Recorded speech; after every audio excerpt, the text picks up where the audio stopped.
If you're a business owner and you are feeling overwhelmed, it might not just be the sales and marketing. It might be something deeper that's going on in your physical space, in your mental space. And that's why we have Kitti Andrews here with us today on Cash In on Camera. Kitti, so glad that you're here to share your insights on how we can go from this place of overwhelm and chaos into a place of clarity, which ties into organization and really decluttering. I don't think many of us understand fully the correlation between those things. I'd love for you to start there. Explain to us why it matters for us as business owners to know that clutter has a lot to do with the feelings that you're feeling in your business. Oh, good heavens. And thank you for having me, Cheryl. I've been waiting for this for a long time. I'm honored. Thank you. Um, when it comes to clutter in your business, the two things that it's important to remember is that clutter, number one, by definition, of course, it's that which no longer serves you, and it's a distraction. It's a visual distraction. Uh, Geez, I really should get to that. Yeah, okay, I'll get back to it. All right, back to work. Uh, um, or Okay, so it's a distraction.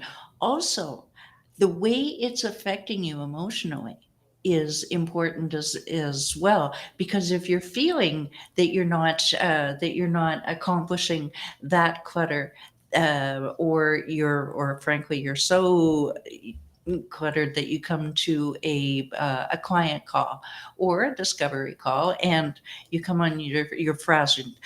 I've got your file here somewhere. Uh, where are my pencils? That doesn't exactly exude confidence on your part.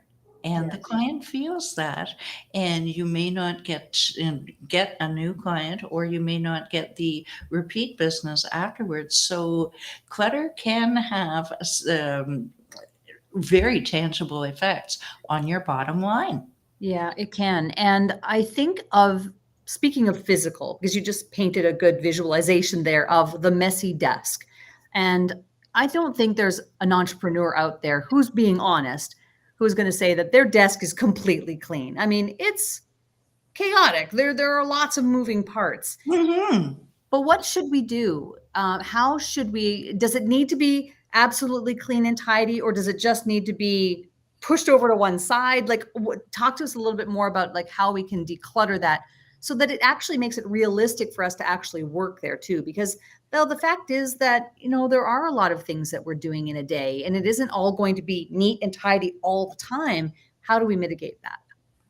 Well, I can actually relate to that personally, because last week I was doing a challenge and there were quite a few more papers than I would like to have.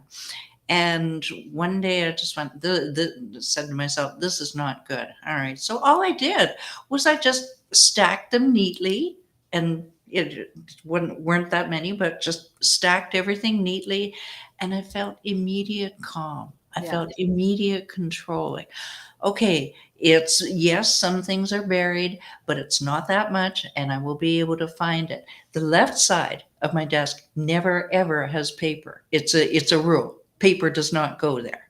So all the paper is there. It's a category that you can it's manageable if it's all in one place. And then you might have your water on the other side, or a couple of other things, but just basically having a place for it, and you know that you will get to it, even if you don't get to it till the weekend, which sometimes happens, Yeah. right? Yeah. Yeah. I like that example of just taking something and just a simple step of just stacking the papers. So the papers are there, but we're stacking them. And that simple process brings you even a little bit of calmness in that chaotic environment.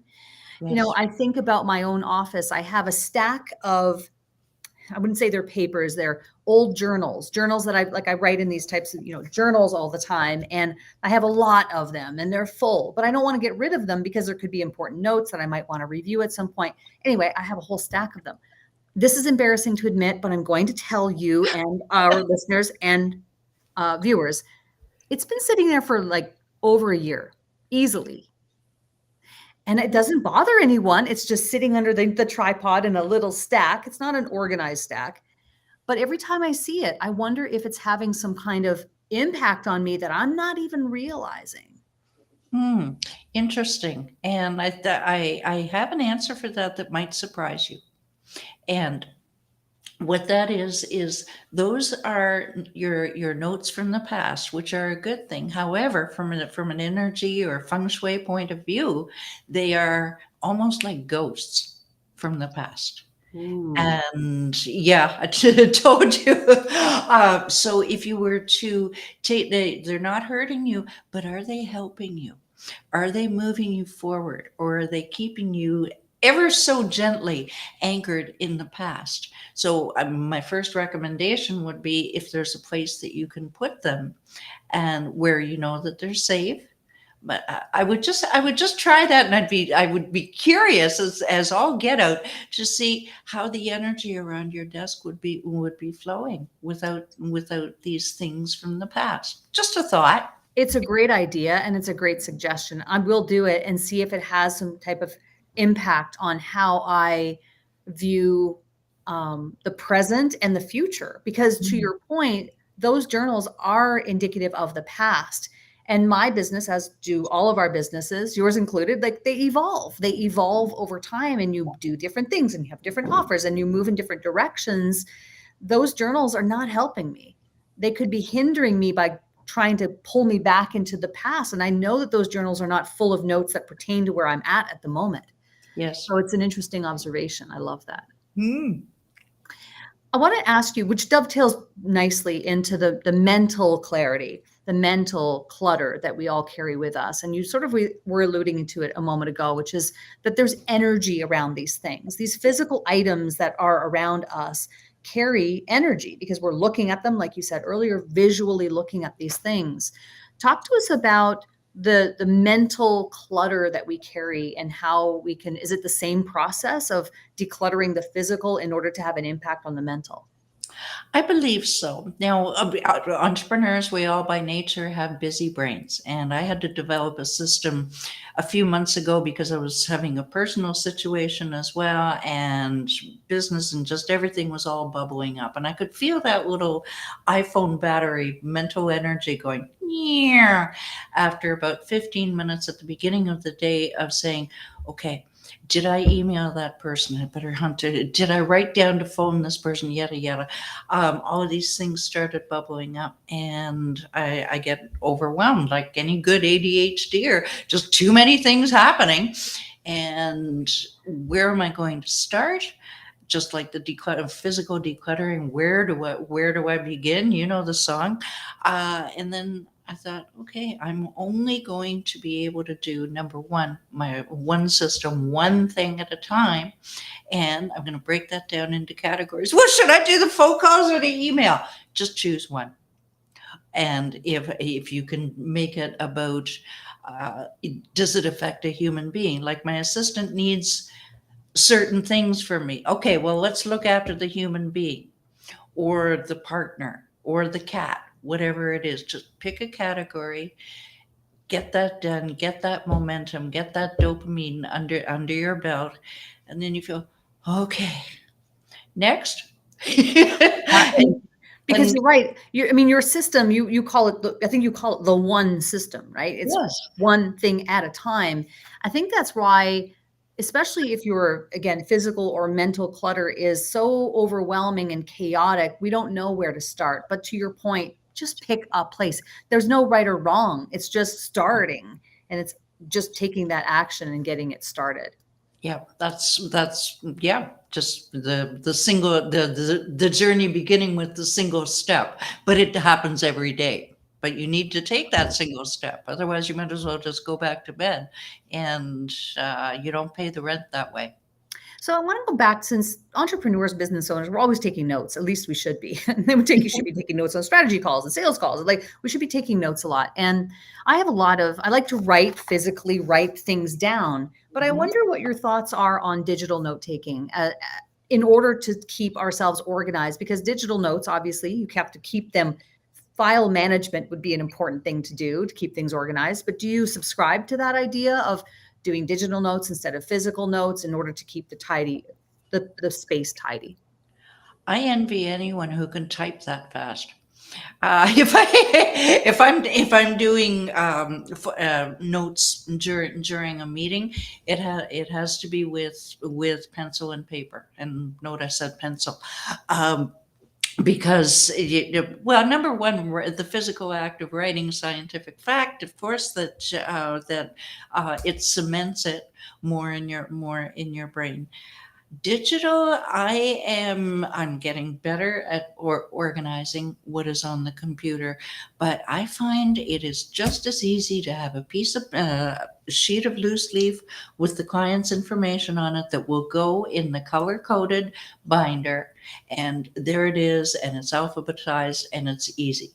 Now again, I'm old school. I have a great deal of respect for anyone who can do it digitally and keep it managed, and it takes time and patience, and God bless you if you have that. Me, pencil and paper is good. And I Well, only have about 6 binders over there, but they're yeah, managed, and I yeah. know where to find I know where to find your sheet. Well, that's the thing, you have a system. And so Yeah. regardless of whether you're doing it digitally, you're doing it manually, that there has to be a management system there. You mentioned color coding, you mentioned No. alphabetizing, and that is indicative of having a system right from the get-go instead of it being kind of a willy-nilly kind of, "Oh, I'm just gonna grab this blank piece, let me flip it over," and just start writing things. I speak from experience, as you can tell. But Yeah. that's that's the reality of where it is. It's just things are chaotic and then you're just trying to figure out. But if you have a system that is well established before you get on that strategy call and taking the time to establish that system is what I'm hearing you say works the Yes. best. Yeah. Yes, exactly. And you're going to tweak the system as you go a little bit, but if you it, but if you have something in place that you can rely on, that your brain doesn't have to think about and use up mental energy, so that you can devote that mental energy to what really matters, like serving the client or serving your family, whatever it is. But use as little mental energy as you can on the mundane. Exactly. Yes. And those are things that are, say, preventable. I mean, you can establish a protocol or a system to save yourself that mental bandwidth before you get into that chaotic place, which Yes, I think ma'am. is fantastic. I'd love for you to, Kitty, tell us a little bit about how did you get into this line of work? Like, tell us a little bit about the story of how this came to be your thing that you teach people to do. Oh, well, my first job, or one of my first jobs out of school, was a file clerk for a bank in Toronto, and Canada Permanent, if anybody remembers that. And I was promoted to the accounting department, and a couple months later, one of the ladies where I was filing, she came and said, "Would you consider coming back and working for us part time in the evenings, because we can't find anything anymore?" And I'm So this thinking, this stems back this stems back some time. Like you've been "Oh in the yeah, decluttering space for quite a while. And then amen." you Yeah, applied what you did in terms of that professional experience into how you help entrepreneurs and business owners today. yes, We yes, need a lot of help. We need a lot of help in this area because it is chaotic. And if you are on the path to success, you want it to be busy, right? You want there to be momentum and you want to be taking calls and doing all the things, but you have to yes. have some sense of organization in that process and be organized in your space physically and mentally as well. Yes, and if you don't have an assistant, then that's even more important. If you're a solopreneur that's juggling too many hats, the better a system you have in place, then you can keep working until you can afford a team, and they'll do it for you. There you go. There you go. So for all the solopreneurs out there, I'd love for you, Kitty, to tell us a little bit about your website. Where do they go to access your downloadable? Decluttered, declutterthebrain.com /declutter. and the PDF guide is 7 easy steps to conquer your physical and mental clutter. It's intended as a grounding tool for your declutter journey and beyond. Because what's the point of doing it if you can't keep it that way? And it goes under the acronym of control, like control your chaos. I love that. What is, Kitti, something that is a tip, a tool, tactic, or technique that's helping you to market yourself these days? You know, as we are in this new era, this post-COVID era, and I'd love to know what's really working for you and pass that along to our viewership and listenership. I love that question. And what I've been doing is shortening my texts. You know, we all get marketing email that is scrolls and scrolls and scrolls, and who has time to be reading all of that? So I've made mine shorter and sweeter, and my open rate is it's generally 33%. Just keeping it short because people have a very short attention span, less than that of a goldfish now. So they tell me. Yes, I agree.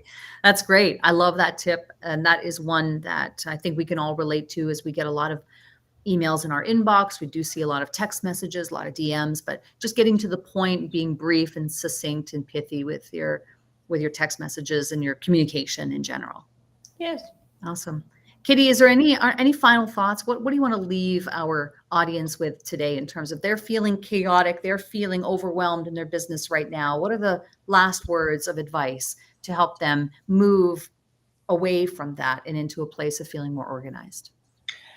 Your clutter did not accumulate overnight, no matter what your clutter is. It didn't accumulate overnight. It's not going to go away overnight. So cut yourself some slack and take it, if you need to, one piece of paper at a time.